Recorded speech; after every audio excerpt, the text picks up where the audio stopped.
ભાષણ ના કરું ને, ખાલી આઈને તમારી જોડે કેમ છો કેમ કેમ જતો રહું ને, તો આખું અમરેલી મારી પડખે ઉભું હોય ભાઈ. એટલે હું તો આજે તમારી જોડે નિરાંતે વાતો કરવા આવ્યો છું. અને બહેનોને જો રસોઈનો ટાઈમ હોય તો આટલી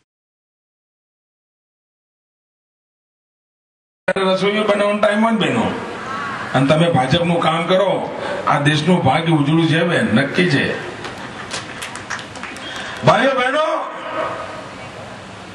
60 વર્ષ થયા, પીવાનું શુદ્ધ પાણી ન મળે,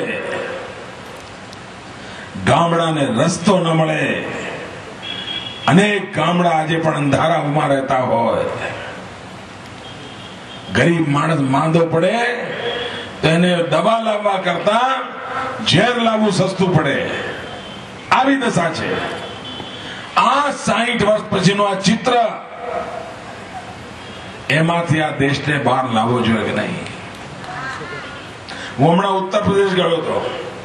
મેં લોકોને પૂછ્યું કે ભાઈ તમારે ત્યાં વીજળીનું કેમ છે, લાઇટનું કેમ છે? તો ત્યાંના લોકોએ મને બહુ મજેદાર વાત કરી. મને કે સાહેબ તમે આ એક તો અઘરો પ્રશ્ન અમને પૂછો જ નહીં, અઘરો પ્રશ્ન અમને પૂછો જ નહીં. મેં કહ્યું છતાંય કહો તો ખરા. મને કે તમારા સાહેબ ગુજરાતમાં લાઈટ જાય તો સમાચાર કહેવાય કે ભાઈ સોમવારે સાંજે 3 વાગે એમ કે 2 મિનિટ માટે લાઈટ ગઈ હતી. પણ અમારા ઉત્તર પ્રદેશમાં લાઈટ જાય એ સમાચાર જ નથી. અમારે ત્યાં લાઈટ આવે એ સમાચાર છે. એકબીજાને મળીએ એટલે મેં કહીએ એટલે ગયા મંગળવારે આવી હતી, એટલે પેલો કે એટલે તાર ત્યાં મંગળવારે આવી હતી, તો અમારે ત્યાં કે 2 અઠવાડિયે આવી જ નથી. તો પેલો કે ના યાર અમારે ત્યાં તો ગયા મહિને કઈ આવી હતી, પછી આવી જ નથી. ઉત્તર પ્રદેશમાં આવું છે, લાઈટ આવે સમાચાર, જાય સમાચાર નથી સાહેબ. અને જયારે એમને હું કહું કે ગુજરાતમાં ગામડામાં પણ 24 કલાક વીજળી પહોંચે છે સાહેબ, આમ એમના આંખમાં લાઈટનો ગોળો થાય. બોલો, એમને આશ્ચર્ય થાય. આપણા હિન્દુસ્તાનમાં કોઈ રાજ્ય આવું પણ હોય? એમને આશ્ચર્ય થાય છે. ભાઈઓ બહેનોનું કારણ શું? એનું કારણ આ છે કે ગુજરાતે વોટ બેંકની રાજનીતિને દફનાવી દીધી અને ગુજરાતે વિકાસની રાજનીતિનો રસ્તો અપનાવ્યો. આ કોંગ્રેસ 60 વર્ષથી વોટ બેંકની રાજનીતિ કરતી આવી છે અને એનું પરિણામ એ છે ઉદયની જેમ આ દેશને અંદરથી કોરી ખાધો છે, આ દેશને ખોખલો કરી નાખ્યો છે. ભાઈઓ બહેનો, જ્યાં સુધી આ ઉદયને ખતમ નહીં કરીએ, અને ભાઈ ઉદયને ખતમ કરવી હોય તો આપણે શું કરતા હોઈએ છીએ? આમ ઝીણા ઝીણા કાણા પાડીને દવા છે કે અંદર સુધી નાખતા હોઈએ છે ને.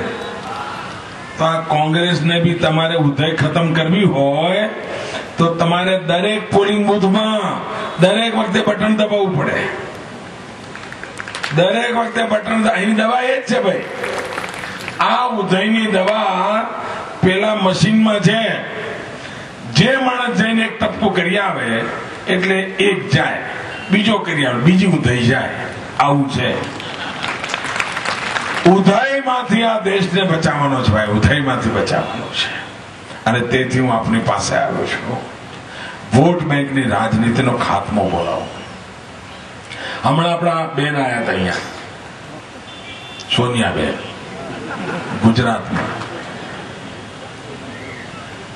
મને તમે કહો ભાઈ આ છાપાવાળાએ શું કર્યું મને કઈ ખબર નથી અમરેલી બાજુ, પણ કોઈ મને કે હું ગુજરાતના બધા બુદ્ધિજીવીઓને વિનંતી કરું છું, આ ગુજરાતનું હિત ઈચ્છનારાઓને વિનંતી કરું છું, બધા પોલિટિકલ પંડિતોને વિનંતી કરું છું, સાચા હૃદયથી, નેક દલ ઈમાનદારીથી આ સોનિયાબેન 3 સભાઓ કરીને ગયા. એમણે એવું શું કહ્યું કે જેના કારણે આપણે કોંગ્રેસને વોટ આપવો જોઈએ? મને કહો. હું ખુલ્લી ચર્ચા કરી રહ્યો છું. એવી કોઈ ચીજ એમણે કહી છે કે જેના કારણે આપણે થાય હા યાર આપણું ગુજરાતનું ભલું થશે, આપણા ગરીબ માણસનું ભલું થશે, આપણા ખેડૂતનું ભલું? એવી એક વાત કરી સાહેબ. શું આ દેશ અપેક્ષા ન રાખે કે ચૂંટણીમાં આયા છો તો બેન કહો તો ખરા તમે શું કરવાના છો? કાં તમે એમ કહો 5 વર્ષમાં તમે શું કર્યું એ કહો. બોલો, હિસાબ જ નથી આપતા. મને કહો ભાઈઓ, કોંગ્રેસ પાર્ટીના દિલ્હી સરકારના નેતાઓએ એમની સરકારના કામનો હિસાબ આપવો જોઈએ કે નહીં? હિસાબ આપવો જોઈએ. પાઈનો હિસાબ આપવો જોઈએ. પળે પળનો હિસાબ આપવો જોઈએ. મારા વાળા બોલતા જ નથી. બોલો, પેલા બેન આઈને એમ કહી ગયા કે દિલ્હી સરકાર મોદીને પૈસા આપે છે એનો હિસાબ આપે. એના માટે તમારે દિલ્હી જઈ આવવું પડ્યું?